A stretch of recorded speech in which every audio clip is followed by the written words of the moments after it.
ABC's Adrienne Bankert is in Michigan, which ABC News has projected will be a win for Joe Biden. Adrienne, this was a nail-biter all day. What's the latest from Michigan?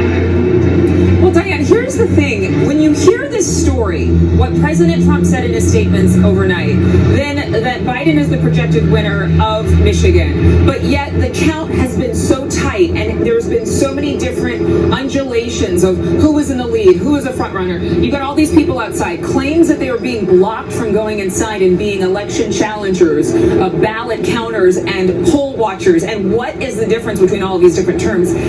Having gone here and talked to several of these people, I think I have a lot more clarity. I still need to read in on some of this information. In fact, one of them handed me the appointment rights and duties of election challengers and poll watchers. But essentially it's this. There is a duty that volunteers can come down here, they can count ballots, they can monitor the count to make sure that it's being done correctly, and they can challenge the election results. But some of the folks who are here have been waiting for about 3 hours to go inside. At some point, they were not allowed inside the building. We talked to a couple of women who are actually attorneys with the ACLU. They're going to try to get in to relieve the shifts of other attorneys who are there to monitor the counting process. They don't know why they're not being allowed inside. I talked to another couple of people, and they're simply volunteers. They found out about it, the need for them to be inside and help to count ballots. There's a group here that's a nonpartisan group here based in Michigan, a nonprofit, nonpartisan organization that says that they are here because when you think about the mass amount of absentee ballots here in Michigan and across the country, record numbers of mail-in ballots,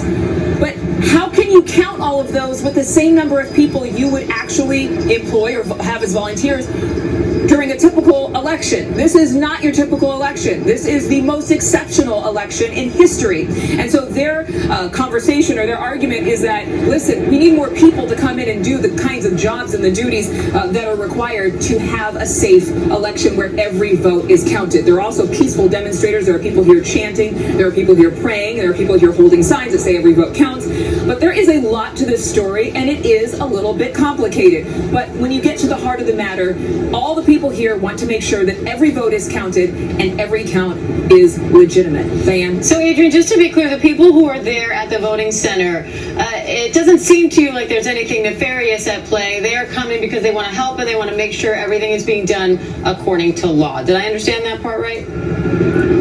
You are 100% right. This is one of the most peaceful organizations or demonstrations outside of this building. A lot of people have said they've made friends here, but everyone's saying, listen, we just want to do what's right. We just want every vote to be counted. We want this to be a clean election. However, a couple of people who didn't know each other here said to me that there was some word that thousands of ballots were delivered here overnight, like at 3 or 4 in the morning. I do not know the validity of that report, but people are saying that's what they saw and that's what they heard. They talked to someone who was inside. They've talked to people who were inside and then not allowed to go back in once they left to use the bathroom. I mean, you're just hearing these stories of things where it's like, what's going on? So there are questions that we need to continue to look into. And again, I've only been here on the ground in Michigan for a couple of hours, but as soon as I arrived, I was able to talk to these folks. Everyone just wants the right thing to be done. Yeah, and you never know in the game of telephone when information is being relayed that way, what is true and what is being exaggerated or misunderstood. So, Adrienne, we're glad you're there. We're glad you're on the ground now. We're going to let you go because we know you have a lot of work to do to try to figure out what's going on. But we appreciate you sharing with us what you've found out so far. It's all really interesting. It's fascinating. Diana, I have to just say one more thing, that a lot of the folks out here, this is a volunteer duty. They've been out here for hours. And I said, are you going to leave?